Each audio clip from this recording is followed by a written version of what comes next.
Last night, as I was tucking him into bed, my 10-year-old son looked up to me and said, "Daddy, why don't I have a bicycle?" And I said, "Son, if only more people would sign up to support the Cyberwire at patreon.com/thecyberwire, maybe you could have a bicycle." I'm kidding, of course. My son doesn't know how to ride a bicycle. But we would appreciate your support at patreon.com/thecyberwire. Holyrood defends itself against email brute forcing. India's national ID system is compromised again. Shadow broker leaked exploits continue to do damage. Hijacked Chrome extensions prove difficult to eradicate. New variants of Locky and other ransomware are out. Pulsewave DDoS attacks are observed. Researchers find DDoS as a service for sale in Chinese online markets. Governments express suspicion of foreign IT. An extremist site loses its host, but its content will go on, even as opposing vigilantes mistakenly dox innocent targets. And Our Mine hijacks HBO social media accounts.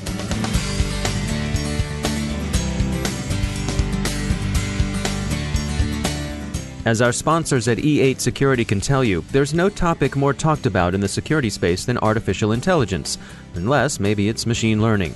But it's not always easy to know what these could mean for you. So go to e8security.com/AI-ML and see what AI and machine learning can do for your organization's security. In brief, they offer not a panacea, not a cure-all, but rather an indispensable approach to getting the most out of your scarce, valuable, and expensive human security analysts. Let the machines handle the vast amounts of data. If you need to scale your security capability, AI and machine learning are the technologies that can help you do it. So visit e8security.com/AI-ML and see how they can help address your security challenges today. And we thank E8 for sponsoring our show.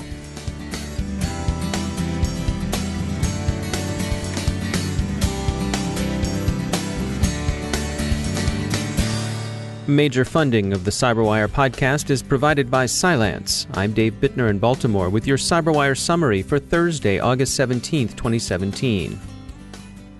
The campaign against the Scottish Parliament's email services continues, but the BBC reports that defences at Holyrood seem to be holding firm. India's Aadhaar personal identification system, a government program that assigns citizens a 12-digit number linked to biometric information, has sustained a data exposure incident.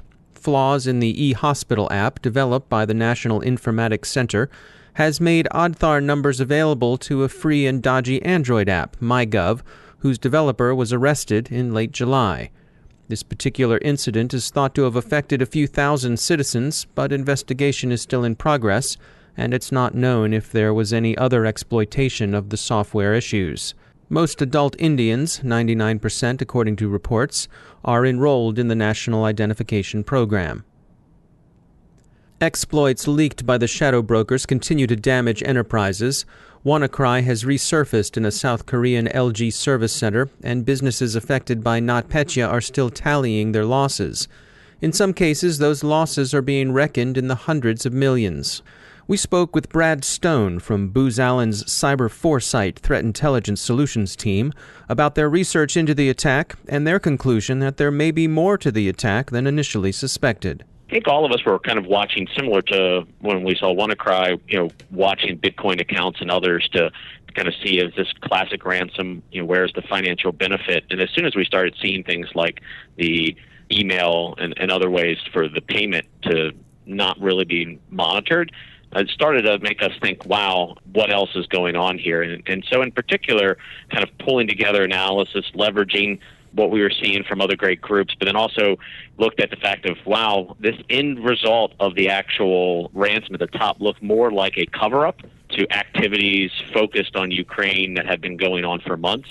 We suspect probably deployed that type of malware to kind of wipe the forensic elements and evidence of that. Best kind of analogy is to think of an arson torching a building to kind of cover their tracks. And so take us through some of the details of this. So you're saying that there was infiltration earlier on and that this NotPetya attack was there to cover their tracks. Yeah, so our analysis leads us to suspect that Telebots, known unit that we track and watch, destroyed thousands of machines with the focus on Ukraine, really causing a lot of substantial collateral damage across the globe.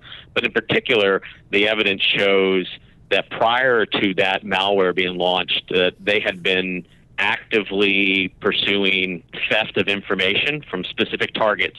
So think of this almost as a three-pronged attack, first starting off with leveraging a campaign focused around the MEDOC's tax software as kind of an initial entry point, then moving into the second phase where seeing some of the telltale signs of Telebot's using some other capabilities to do exfiltration, other activities, and then finally with the kind of NotPetya variant put over top to kind of clean that environment. And the way we were able to kind of piece together the information is, at one level, kind of watching the submission of folks cleaning up prior to the variants. We're always out there looking at what's happening with malware across the globe in different areas, trying to track these different campaigns and actors and their different TTPs and how they're using it. And we're able to kind of see, in particular, with things in Ukraine, some cleanup that was occurring that led to this quick view of, wow, organizations were dealing with this, and then you have the ransom on top of it. So not only do you have an organization kind of using a worm-enabled ransom in a different way, then the other tremendous element of this is if we start looking at what about the unintentional consequences to the rest of the world? The damage to their organizations is substantial, which completely changes the game for these other organizations where maybe in the past it's, I'm not in that market, that threat actor is not focused on me, but when folks are leveraging easily obtained tools, worm enabling them, we have a quick global impact. So your average CISO out there today doesn't only just have to worry about what's important to their industry, their company, but having that broader awareness is now part of their daily routine, and it just adds to the challenges that they're already facing. That's Brad Stone from the Booz Allen Cyber Foresight Group. You can find their report on the Telebots Group and Petya on their website. Hijacked Chrome extensions are being purged from Google Play, but the malicious software the extensions carry has shown itself surprisingly effective at evading security checks established to routinely catch such attacks. Morphus Labs warns that one of the malicious extensions is particularly active in Brazil, where criminals are phoning marks and telling them to install it as an update to their bank's security module. It seems hardly necessary to point out that installing software on the authority of a cold call is unwise, but there you have it. Confidence games continue to work because most of us are disposed to have confidence in the people we cross paths with. Ask any social engineer, they'll tell you. Morphus Labs notes, we must say in fairness to the people who fell for the calls, that the conversations were professional, plausible, and highly targeted, often asking for a specific employee by name. In any case, when Morphus informed Mountain View of its discovery, Google removed the offending extension, called Interface Online, from the Play Store on Tuesday. It reappeared Wednesday and had to be eradicated again. In both infestations, VirusTotal reported that none of the 58 most widely used anti-malware products had detected it. Morphus has suggested some steps Google might take to limit the damage a hijacked extension might do, including blocking an extension's access to passwords unless the user gives explicit permission, and not allowing extensions to override system proxy rules. New ransomware strains, including versions of Locky, Cerbear, and Shortcut's 2016 open-sourced PHP ransomware product, are circulating in the wild. Researchers at several companies, including Cybereason, Heimdall, and Komodo, are tracking them. Some of the strains, especially the Cerbear variants, have acquired evasive functionality that looks for signs that a target might be defended. There are also some developments in the distributed denial-of-service world. Researchers at the security firm Incapsula report seeing what they call pulse wave DDoS, in which waves of highly repetitive pulses hit targets over hours or even days. The technique, Incapsula says, is a new one. It will bear watching. There are also developments on the commodity side of DDoS. Cisco's Talos researchers report finding an increase in Chinese black market sites offering DDoS for hire services. With both ransomware and DDoS remaining a threat, there are indications that some companies are quietly stockpiling Bitcoin with a view to be able to pay off their attackers, a practice most security and law enforcement experts recommend against. But then, everybody's got their own cost-benefit calculation. Governments turn a cold eye toward foreign-made software and hardware. In the U.S., Kaspersky remains under controversial suspicion over alleged connections with Russian intelligence services. India has told a number of Chinese device manufacturers to give proof of security and appropriate data handling if they expect to continue to do business in the subcontinent.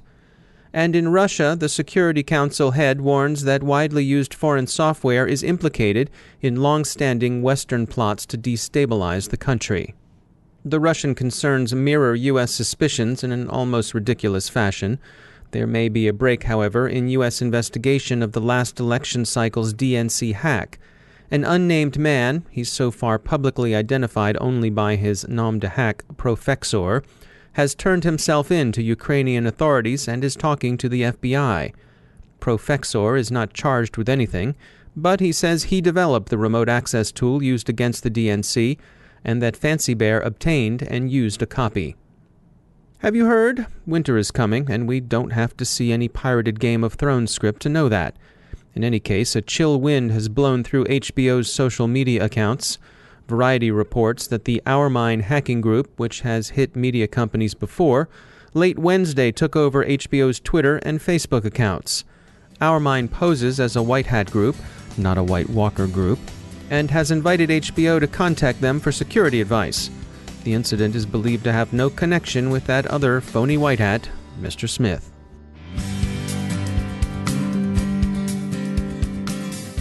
Now I'd like to tell you about an upcoming webinar from our sponsor DeltaRisk. With threats to the healthcare industry at an all-time high, IT and information security professionals in hospitals, healthcare provider firms, and insurance firms have more concerns than ever about patient data and business continuity. In the 45-minute webinar, Preparing for Cyber Risks to Healthcare Operations, Be Ready, Not Sorry, experts from Stanford Children's Health, DeltaRisk, and Hunsinger Management Group will discuss essential elements of how to respond to a cyber attack and properly prepare a business continuity plan. Save the date for August 23rd at 1 p.m. Eastern Time by visiting deltarisk.com/resources/webinars.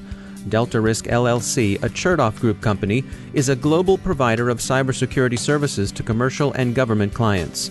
Learn more about DeltaRisk by visiting deltarisk.com and reserve your seat for this interactive discussion. And we thank DeltaRisk for sponsoring our show.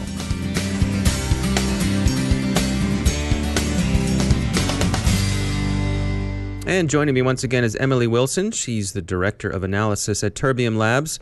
Emily, welcome back. You are recently back from Black Hat, and some interesting observations you have in terms of Black Hat and how people are dealing with the dark web these days. Yeah, it was an interesting year this year. We were at Black Hat last year, and we had a booth, and the reactions were broadly people coming over looking for swag, as people do at trade shows. Let's be honest about why we're all actually there. Yeah.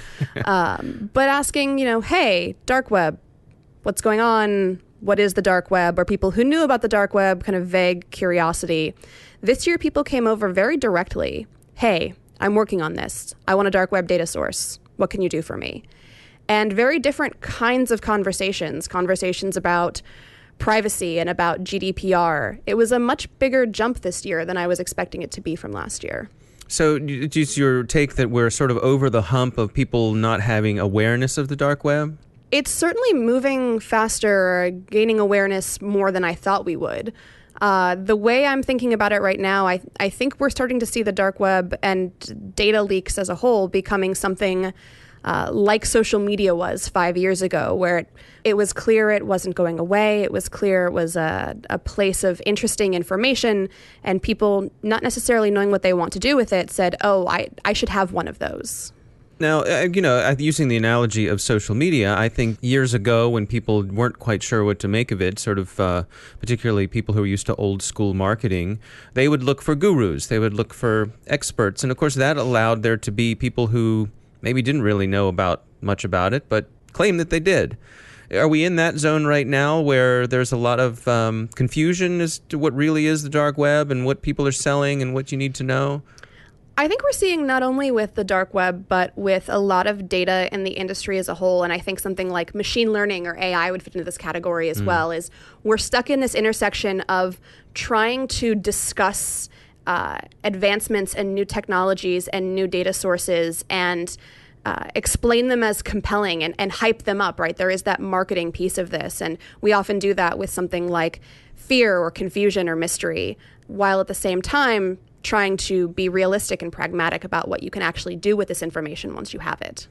So is it a matter of just taking the time for this to settle down, or do we have to establish some standards? Where do we need to go? It's a great question, and if I had an answer, I think maybe we could call me a guru.